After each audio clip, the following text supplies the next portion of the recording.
बना दिया और उसने उसको छोड़ करके दूसरे को वो करा, इसलिए औरतों पे इसका बहुत बुरा असर पड़ा है। कैसे असर, मतलब कैसे? जैसे जो हस्बैंड जो लोग होते हैं वो अपनी वाइफों को पढ़ा रहे हैं, तो बहुत से लोग ऐसे हैं जिन्होंने अपनी वाइफों को वापस बुला लिया है।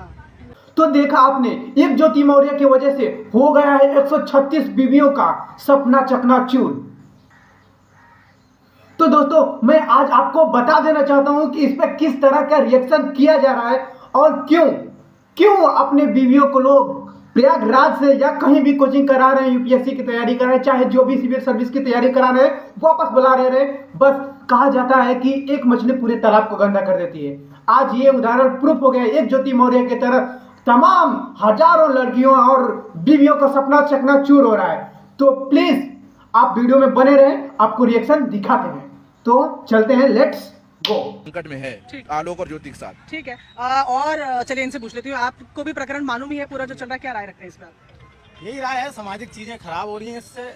आने वाले दौर में ये कहा जा रहा है कि जो चीजें वायरल हो रही हैं उस हिसाब से समाज में गलत मैसेज जा रहा है। दोनों परिवार को बैठ के अभी चीजें और ज्यादा खराब होने से पहले दोनों को समझौता कर लेना चाहिए, क्योंकि दोनों परिवारों के साथ दिक्कत है। अगर इधर आलोक मौर्य को दिक्कत है तो उधर कमांडेंट साहब की वाइफ को भी दिक्कत हो रही है। तो दोनों को ये है कि बैठ के अपने समझौता कर लें। बाकी कोई ये इशू नहीं है कि वो पीसीएस हैं इसलिए छोड़ रही हैं। दोनों परिवारों को। किन दोनों परिवारों को? ज्योति मौर्य और आलोक मौर्य के लिए। और अगर वो साथ रहना नहीं चाहते इसलिए तो डिवोर्स का केस फाइल किया है। जब साथ रहना नहीं चाहते तो वो सामाजिक दूरी बनाए, अपनी कुछ भी करें, लेकिन अब क्या कह सकते हैं उस मामले में। की वजह से जाना जा रहा है, उस प्रकरण के बारे में आपकी क्या राय है?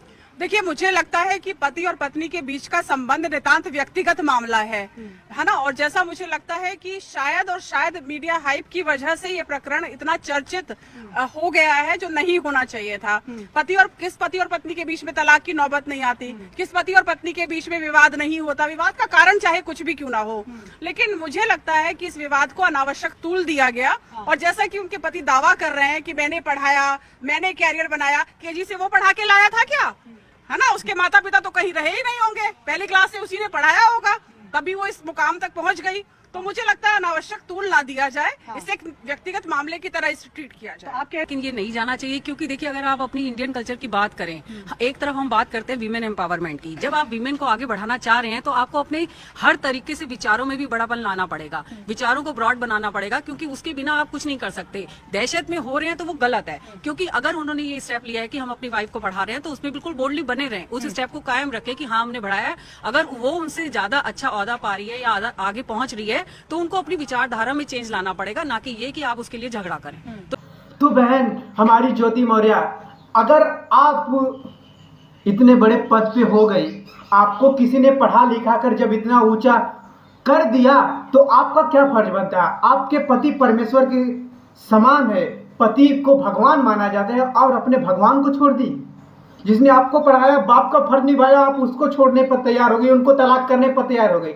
और ये बात सच है कि जब भी मतलब एक दूसरे में झगड़ा होता है तो सिर्फ दहेज प्रथा की केस लगाई जाती है, चाहे तुम सही हो चाहे वो सही है, इससे कोई मतलब नहीं होता है। लेकिन मैं यहाँ तक बता दूं कि आलोक मौर्य ने भी इस अपने मामूली मैटर को मीडिया में लाकर बहुत बड़ी गलती कर दी।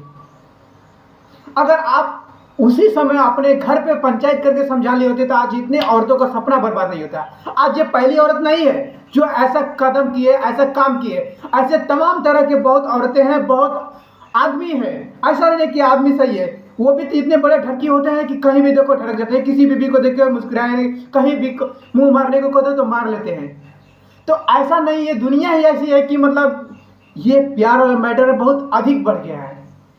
तो इस मुद्दे पर कोई चर्चा करने की बात नहीं है। बात यह है कि सपना, अगर कोई आपके सपने को पूरा कर रहा है, कोई आपको सपोर्ट कर रहा है, तो आपका फर्ज बनता है कि उसके विश्वास को ना तोड़े। तो आपने ऐसा करके तमाम तरह के लेडीज का, औरत का अपमान कर दिया है। ऐसा नहीं है कि इससे पहले कोई नहीं किया होगा, लेकिन आपका जो मैटर है वो मीडिया में आकर सबसे बहुत बड़ी गलती कर दी है। मीडिया में जो आपके पति ने लाया, आप लोगों ने अपने बच्चों के भविष्य के बारे में कुछ नहीं सोचा।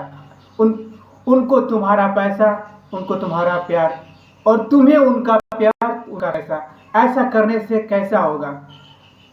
तो मैं चाहता हूं कि आज से जितने भी हमारे बेटी बहू हैं, आप इतना मन लगा के पढ़ो, इतना मन लगा के पढ़ो कि ये जो कलंक लग रहा है, ये जो दाग लग रही है, उसको मिटा दो और किसी की विश्वास को न तोड़ो।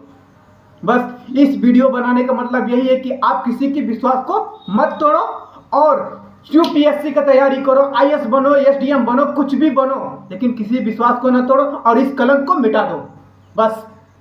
और आपको मिलेंगे सिर्फ एक नेक्स्ट वीडियो में, तब तक लिए जय हिंद, जय भारत।